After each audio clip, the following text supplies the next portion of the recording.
আমি কোনো controversial statement দিব না, কোনো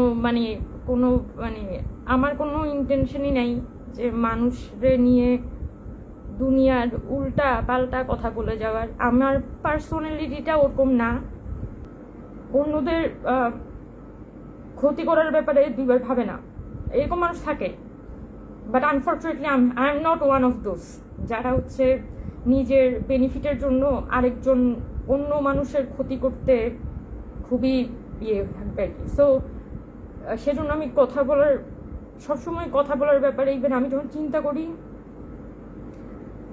তখন আই ট্রাই যে আমি যাতে অন্য মানুষদের প্রতি সর্বোচ্চ শ্রদ্ধা বা সম্মানটা রেখে কথা বলতে পারি। সো আই ট্রাই, আমি আমার জায়গা থেকে সর্বোচ্চ চেষ্টা করবো যে আমি কাউকে যাতে ওই ডিসহার্ট বা কাউকে যাতে কোনোভাবে অসম্মান না করি। ঠিক আছে, আমার অসম্মান করার আসলে কোনো উদ্দেশ্য নাই, ইচ্ছাও নাই। আমি জাস্ট হচ্ছে আমার মাঝে মাঝে অবাক লাগে যে মনে হয় যে আমার মনে হয় যে আমার অনেক সময় নষ্ট হয়েছে এই 1 বছরে। ইফ আমি যদি একা কিছু কাজ করার চেষ্টা করতাম, I would have done things better, এবং অনেক টক্সিক মানুষ অ্যাভয়েড করে আমি নিজের মতো একটু বেটার কিছু করতে পারতাম। বাট টু বি অনেস্ট, অনেক বেশি এত টক্সিসিটি ডে টু ডে বেসিসে ডিল করা লাগে। আওয়ামী লীগের টক্সিসিটি ইজ ওয়ে টলারেবল। আর একটা কথা বলবো যে জুলাই তো অনেক বড় এক্সপিরিয়েন্স না, এটা তো অনেক বড় স্কেলের একটা এক্সপিরিয়েন্স ছিল, সবার জন্যই অনেক বড় ট্রমা বলা যায়। মানুষ যে এই পরিমাণ ফাইট করছে রাস্তায়, আনবিলিভেবল। আমি কিভাবে আমরা জুলাই আগস্টের ওই আন্দোলনটা পার করছি আমার এখনো অবাক লাগে। এবং আমাকে যদি কেউ জিজ্ঞেস করে যে আমার মাথায় না একবার আসেই নেই যে এটা দিয়ে টাকা পয়সাও ইনকাম করা যায়, এটা তো আমার মাথায় আসতে হয়।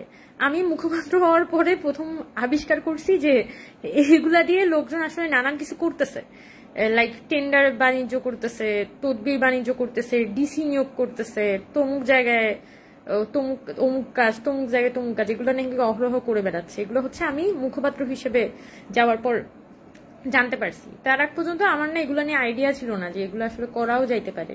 This is also a thing. So নিজেকে এরকম খুব অদ্ভুত ক্লাউনারি ফিল হচ্ছিল আর কি, যে কি ব্যাপার, এগুলো হয় আমি তো জানি না। তো কারণ আমাদের আসলে কখন দরকারই হয় না, আমার কখন মাথায় আসে না যে এগুলো দিয়ে টাকা পয়সা ইনকাম করা যায়। কারণ জুলাই আগস্ট তো একটা লিভড এক্সপিরিয়েন্স।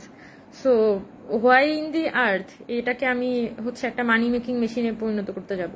বাট আনফর্চুনেটলি সেটা হয়েছে, খুবই কমন, খুবই রেগুলার বেসিসেই হয়ে আসতেছে। আর যতটুকু অনেকে বলেন যে আমি কত হাজার কোটি টাকা কামাইছি, আমি এতটুকু বলতে পারি যে I have a pretty good life. আমি যথেষ্ট কি বলা যায়, ওয়েল অফ ফ্যামিলি থেকে বিলং করি। জীবনে এত খারাপ অবস্থা আসে নাই। আমার স্কলারশিপের জন্য ভাই দরকার নেই সব পরিচয়। যদি কেউ মনে করে থাকেন যে হ্যাঁ হ্যাঁ হ্যাঁ ও তো এখন গিয়ে বিদেশ যাবে, ভাই আমার আল্লাহ আমাকে সিজিপিও দিছে ভালো, কিচ্ছু লাগে না। আমার কাছে ভালো সিজিপিও আছে, আমি ভালো সাবজেক্টেও পড়ছি। যদি আমি মনে করি যে আমার একটা ভালো স্কলারশিপ লাগবে, I can get it by myself. আমার ওই ক্যাপলিভার আছে, ওই ক্যাপাসিটি আছে।